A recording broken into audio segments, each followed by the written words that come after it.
Le Paris Saint-Germain en ce début de saison gagne pas mal, mais on est quand même beaucoup à être déçu du rendement de l'équipe et des joueurs. Et aujourd'hui, on va voir ce que doit changer le Paris Saint-Germain pour mieux jouer.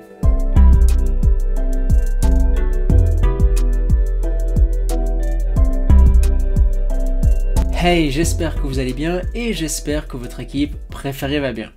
Qu'est-ce qu'on a parlé du Paris Saint-Germain cette semaine avec l'affaire autour de Mauricio Pochettino et puis aussi après ce match contre Manchester City, et je voulais un peu revenir sur l'actualité du club et puis finalement non, parce que je trouvais que j'allais être encore une fois négatif au sujet du Paris Saint-Germain. J'avais pas non plus envie d'être le rabat-joie de service ou être caricatural, alors j'ai écarté cette idée. Je voulais parler du jour où Johan Cruyff a porté le maillot du Paris Saint-Germain. J'étais sûr que c'était une histoire méconnue, mais en fait pas du tout. Internet foisonne de contenu à ce sujet-là. Alors je me suis dit finalement que j'allais parler du PSG actuel, mais on allait essayer d'être constructif, un peu plus positif. Voir ce que le Paris Saint-Germain peut faire pour mieux jouer, pour aller mieux et pour être une équipe moins décevante. Mais je vous préviens tout de suite, il faut qu'on soit réaliste, parce que ça sert à rien de lancer des promesses dans l'air comme ça. Pour être véritablement constructif, il faut qu'on soit réaliste. Cette équipe, elle est mal construite, il y a plusieurs non-sens, mais c'était cet été qu'il fallait s'en insurger. Là, on est en novembre. Peut-être, vous me direz quand vous voyez le titre, Mauricio Pochettino doit partir. Mais ça ne va pas forcément arriver, même si on a beaucoup parlé de ça ces jours, et je pense, comme d'autres, que le Paris Saint-Germain, son plus gros problème, c'est pas son entraîneur, même s'il faut nuancer. Pochettino, il fait pas aussi bien que ce qu'il devrait faire. Son équipe, elle est bien moins identifiable que celle de Tuchel par le passé ou celle d'Emery. Ça reste quand même trois entraîneurs qui ont eu beaucoup de mal, ou plus de mal qu'escompté, ça dépend pour qui, à mettre en place leurs idées du côté du Parc des Princes.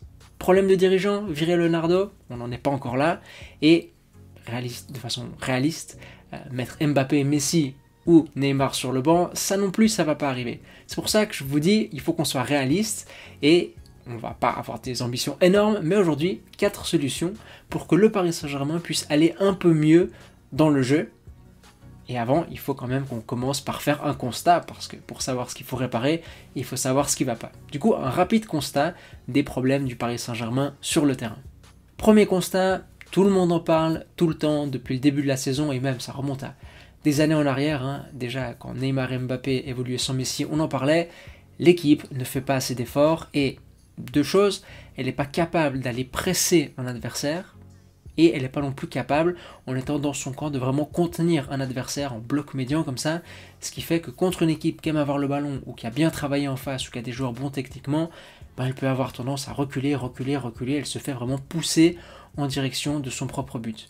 Une autre chose qu'on voit depuis le début de la saison, c'est une équipe qui souffre en transition défensive, à la perte du ballon, quand l'adversaire arrive à récupérer le ballon et attaquer vite, sans forcément chercher à poser le jeu, construire vraiment, faire monter le bloc ensemble. Non, quand une équipe elle cherche à transitionner rapidement, et bien là, le Paris Saint-Germain va souffrir. Ça peut être le cas contre Angers, ça peut être le cas contre Rennes, ça peut être le cas contre Lens, contre beaucoup d'équipes.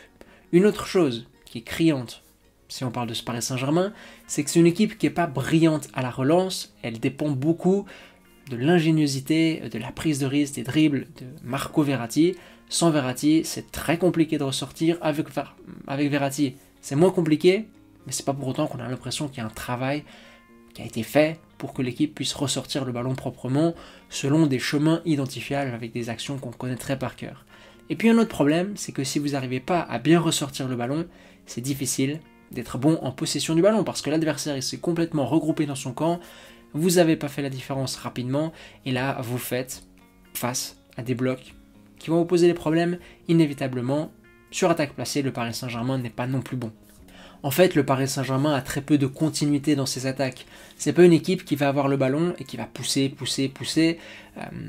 être dangereuse, et puis comme elle sera bien positionnée et elle sera dangereuse, l'adversaire va devoir rendre vite le ballon. Le Paris Saint-Germain, c'est pas une équipe qui contre-presse très bien, et ça aide pas non plus à donner de la continuité aux attaques. Alors, une caractéristique qui revient plusieurs fois dans les difficultés que j'ai évoquées, c'est ce 7+3, le fait que on peut avoir une équipe souvent coupée en deux, et ça va pas seulement à voir avec la phase sans ballon, parce qu'il y a tout qui est lié dans le football, les phases sans ballon, les phases avec ballon, certaines situations découlent de situations préalables, c'est assez logique comme ça.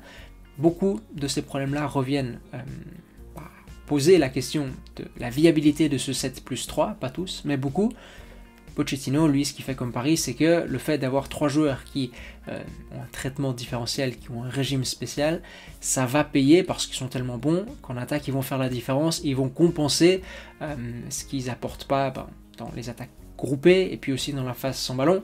Mais c'est pas un pari qui paye vraiment autant qu'on l'aimerait. Déjà que quand vous avez un joueur qui fait pas les efforts ou qui est déconnecté du jeu avec ballon, à la Ronaldo, c'est pas toujours facile à encaisser dans une équipe. 2, on l'a vu la saison passée avec Mbappé et Neymar.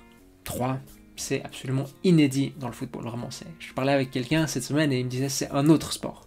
La question, c'est qu'est-ce qu'on fait? Qu'est-ce qu'on fait? Une première solution qui pourrait nous venir à l'esprit, c'est de dire aux 3 de devant, mais allez faire les efforts, allez presser, allez courir, allez gêner l'adversaire. Di Maria, dans l'après-match, a dit qu'il faudrait travailler en équipe, qu'il fallait travailler en équipe. Justement, ça, c'est travailler en équipe. Oui, mais je vous le rappelle, il faut qu'on soit réaliste. Ça n'arrivera pas. C'est une attente, une demande légitime de notre part parce que ce serait la chose à faire, mais ça n'arrivera pas. Et je pense qu'on a un point où il ne faut même plus considérer ça, limite, il faut même plus, ça ne sert à rien de parler de ça, parce que ça n'arrivera pas. Ces 3-là ne feront pas les efforts, ne se comporteront pas comme les Mané, les Salah. Et au passage, une petite chose, même s'ils faisaient les efforts, ça ne veut pas dire qu'ils seraient compétents, parce que Mané, Salah, c'est peut-être les meilleurs attaquants à l'heure de presser dans le monde. Griezmann est très très fort, mais c'est pas seulement une question de faire les efforts, de tout donner, de courir. Non, il y a une certaine science à ça. Il y a certains joueurs qui sont meilleurs que d'autres. Une affaire de déclencher les courses dans le bon timing, de faire les courses en arrondi pour gêner le gardien, de couper les lignes de passe, de faire attention à qui on a dans son dos. Vous savez, Cristiano Ronaldo, pour ça, il est cataclysmique. Parfois il fait des efforts, parfois il se donne, parfois il se plaint que ça passe pas, mais c'est juste qu'il est pas bon là-dedans. Vraiment, regardez les matchs de Manchester United, il est vraiment pas bon. Et un Messi, un Neymar, parfois on le voit, quand ils le font, ils sont pas bons non plus. Du coup, même s'ils faisaient les efforts, on n'a aucune garantie comme quoi ça fonctionnerait. En revanche, il y a quand même une chose qu'on peut leur demander. Thierry Henry, il disait à la télévision, on leur demande pas d'aller courser leur latéral au poteau de corner. Alors qu'est-ce qu'on leur demande? On leur demande ce que Pochettino leur a demandé contre City. Revenir, former une première ligne qui va fermer l'espace au milieu et forcer l'adversaire à passer par les côtés. C'est pas trop demandé, j'espère. Juste revenir et le faire bien. Et contre City, ça a volé en éclats. Malheureusement, très rapidement, il n'y avait que Mbappé qui le faisait. Et encore, Neymar lui redescendait un peu plus sur le côté parfois, mais cette ligne au milieu, il faut qu'elle soit là et leur demander si c'est possible de coulisser un peu comme un baby-foot pour s'ajuster un peu en fonction de là où est le ballon, si c'est possible de couper des lignes de passe ou de faire un petit peu attention à qui ils ont dans leur dos, pas se faire éliminer trop facilement. Ça demanderait pas tant d'efforts que ça et quand même ça ils doivent savoir le faire et la preuve c'est que Pochettino leur a demandé ça contre Manchester City. Ça permettrait au moins de fermer le centre du terrain et de compliquer un petit peu plus les offensives adverses. Passons à présent à la deuxième solution. Je vous ai parlé avant de la difficulté pour le Paris Saint-Germain à ressortir sous pression et une fois qu'il est en camp adverse, à avoir des possessions de qualité. Il y a un autre problème cette fois qui concerne un joueur, c'est Messi. Messi brille pas autant que ce qu'on aimerait, que ce à quoi on s'attend et il touche pas forcément moins de ballons que lors des dernières saisons, j'ai regardé, c'est juste qu'il brille moins, il n'arrive pas à autant faire de différence. Du coup là, on a deux solutions. La première, c'est faire redescendre Messi ou Neymar sur les phases de construction pour profiter de leur vista, de leur technique, de leur pied fantastique, alors de créer quelque chose, et on compense en enlevant de cette zone-là un milieu qui a moins de qualité, un Gay ou un Herrera, où on l'envoie un peu plus haut sur le terrain pour occuper les milieux, voire les défenseurs adverses. Alors, faire redescendre Messi, moi je trouve que c'est pas une solution idéale, mais c'est mieux que rien. C'est pas idéal parce que je pense qu'à ce stade de sa carrière, il vaut mieux avoir un Messi plus haut sur le terrain, un Messi moins en homme à tout faire, moins Barça de ces dernières années, un Messi qui peut se concentrer sur le fait d'être décisif dans le dernier tiers, ça le fatiguera moins, ça permettra un peu de le préserver et d'en tirer sa quintessence idéalement. Mais pour l'instant, j'ai bien peur que le Paris Saint-Germain ait besoin de lui, ait besoin de son talent un peu plus bas sur le terrain, et il en va de même pour Neymar. Et une fois que l'équipe a réussi à ressortir et à s'installer en camp adverse, là, il y a une autre chose à faire pour moi, c'est d'utiliser Messi pour créer des supériorités numériques au milieu du terrain.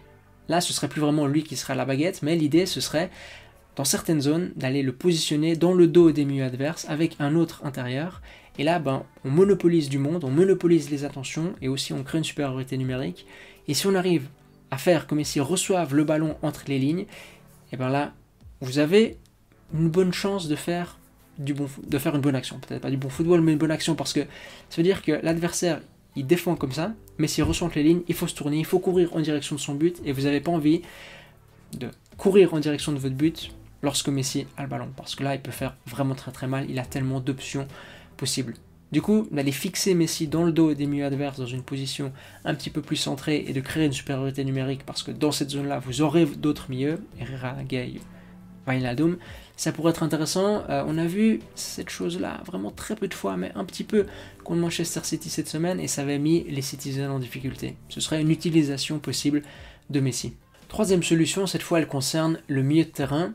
Je pense que sur attaque placée, Gueye, Herrera, c'est très difficile qu'ils vous apportent quelque chose de positif, parce que c'est pas ce genre de joueurs, c'est pas des joueurs qui vont être très à l'aise entre les lignes, qui vont être très à l'aise à l'heure de se retourner, vous savez, faire ce contrôle orienté pour contourner le défenseur et se retourner, vivre de trois quarts, trouver ses dernières passes.